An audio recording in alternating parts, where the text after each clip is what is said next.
Searching in Iris. Iris has always had a powerful search feature. You'll see in the new UI, the search bar is always available, unless you navigate to an app where searching is not yet enabled. To get some hints on the searching, you click on the globe and you can page through a couple of the hints. If you're not sure about anything, you can just hit the magnifying glass and get a whole lot of graphs. Now, it always helps if you know something about what you're looking for, just like if you're trying to use a Google search. If you know something about the interface, the device, or even the customer's name. In this case, I'm going to search for Africa Bank Cape Town, which brings up 6 graphs relating to that search. I can also make the search more concise. If I say, okay, well, I want to see Africa Bank Cape Town, but availability or packets. So I'm just presented with those 2 graphs. I can also change the time frame that the search is available for by typing in a few keywords like week, day, or month, or 2 months, or 3 months. We can also set the time frame using this time frame bar. So let's say this time control, let's say we want to go and get data from that time period to the 25th at 8:10. I'll say okay, and that puts the search into that time period. I'm just going to reset that to the normal time period. In fact, we can go and say the last 4 hours, or any of those other predetermined search controls that we have down there.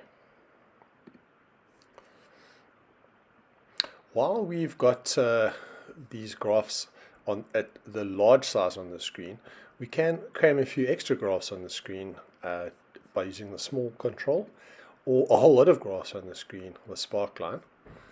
These indicators here are just if you click that, it'll take you through to the troubleshooter, or you can put the graphs full length on the screen. We'll go back to large.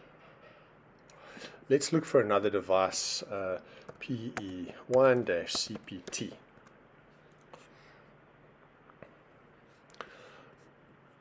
Okay, so that's brought up a whole lot of graphs, capacity, traffic. So if I use the filter tool, I can say, well, I just want to see interfaces, and let's choose interface availability.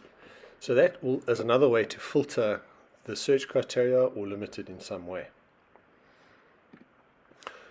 We've also got some ways to assist in the search. So if we say, let's use a caret to say we want to find interfaces that have got GI1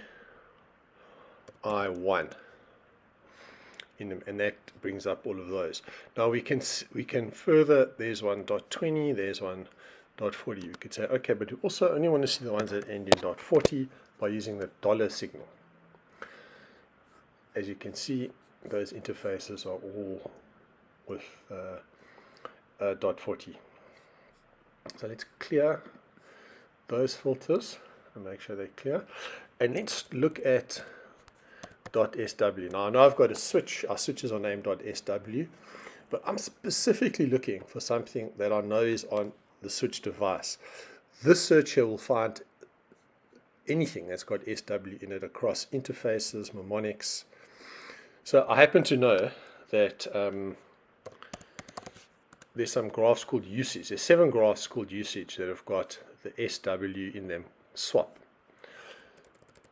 So one way to be sure that I'm searching just the device is to type device in there, and then that will make sure.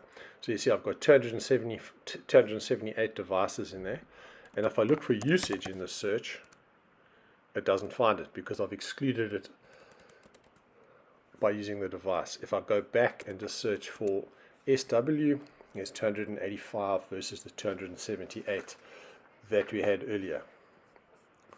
So I want to look at graphs that have just got chassis all packets, and there's 110 there. I want to exclude the firewall packets, so I use the exclamation or bang symbol and I say I don't want to see anything with FW in it, and immediately the result drops down from 111 to 70. So that's how the bang works. It's searching in Iris. Let's just go back to all graphs.